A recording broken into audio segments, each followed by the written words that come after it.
नमस्कार, मी ज्योती पावणे माझ्या चॅनलमध्ये स्वागत करते। कशा आहात तुम्ही? मस्त ना? मस्त राशी स्वामी समर्थ। शनिवार असल्यामुळे मुग्धाला सुट्टी होती, तर तिने ढोकळ्याची फरमाईश केली। त्याकरिता मी अर्धा वाटी बेसन आणि 1 वाटी रवा घेतलेला, तो मिक्स केलेला। त्यानंतर त्यामध्ये चिमूटभर हळद टाकलेली, 2 चम्मच चवीनुसार मीठ टाकलेलं, त्यानंतर 2 चम्मच दही टाकलेलं। तर जास्त आंबट नको होता मला, म्हणून मी हलकंसंच 2 चम्मच आणि ते गोड दही आणलेलं होतं, ते गोड दही टाकलं 2 चम्मच। आणि त्यानंतर 2 थेंब असे लिंबाचे पिळून टाकले होते। त्यानंतर ते सगळं मिश्रण एकत्र केलं। एकत्र करता करता मला आठवण आली की त्यामध्ये मी तेल टाकलेलं नाही, मग 2 चम्मच त्यामध्ये तेल ॲड केलं।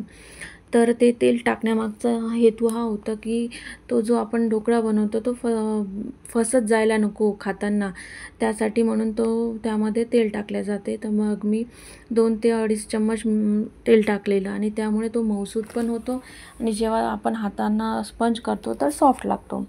त्यानंतर जी दह्याची वाटी होती त्यामध्येच पाणी मिक्स केलं आणि त्याच पाण्याने त्या मिश्रणाला फेटलं।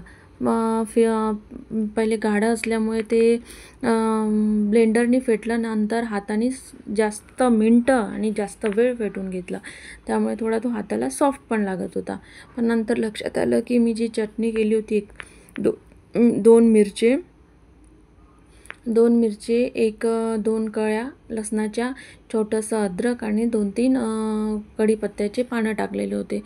ते मिश्रण नंतर मी ॲड केले आणि परत ब्लेंडरने त्याला फेटत गेले, कारण की ते तिखटाचं असल्यामुळे थोडा तिखटाचा हाताने जर फेटलं तर हाताची आग होते माझ्या, त्यामुळे ते ब्लेंडरनेच फेटलं। आणि ते ब्लेंडरने पण इतकं जास्त फेटलं की ते आपल्याला परत मऊसूद वाटेल असं फेटलं। तर हा ढोकळा हा मुग्धाच्या फरमाईशीनुसार बनलेला होता, कारण तिला आवडते।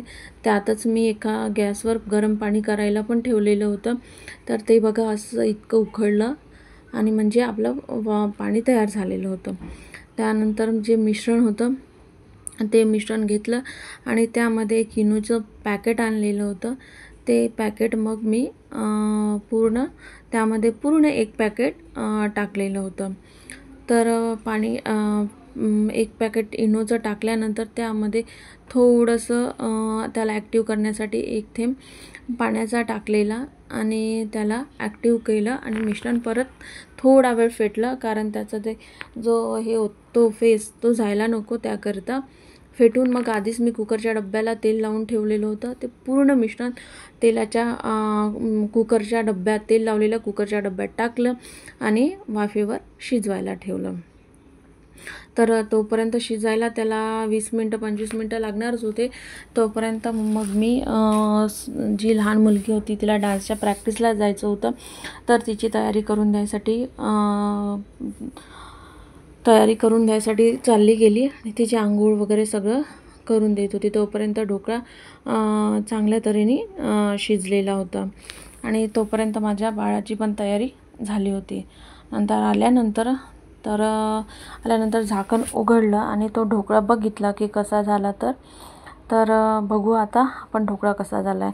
तर ते झाकण काढताना माझ्या हातात थोडं पाणी पण सांडलेलं, पण जेव्हा टूथपिकने टेस्ट केलं तर चांगला झालेला होता। पण थोडा वेळ तो गरम असल्यामुळे त्याला परत तसाच ठेवला आणि मग फोडणीची तयारी केली। त्यामध्ये गरम तेलामध्ये मी लसणाच्या कळ्या, 1 मिरची, जिरं, मोहरी आणि साखर आणि थोडंसं पाणी ॲड केलेलं, त्याला थंड होऊ दिलं आणि ते साखर होती ना, ते साखर थोडं विरघळायला वेळ लागते म्हणून त्याला फिरवलं आणि मुग्धा मॅडमनी ढोकळा काढून ठेवला, तो त्याला काप करून ठेवून पण दिले होते। मग त्यामध्ये ती मी फोडणी टाकली आणि अशा प्रकारे आमचा ढोकळा तयार झालेला आहे।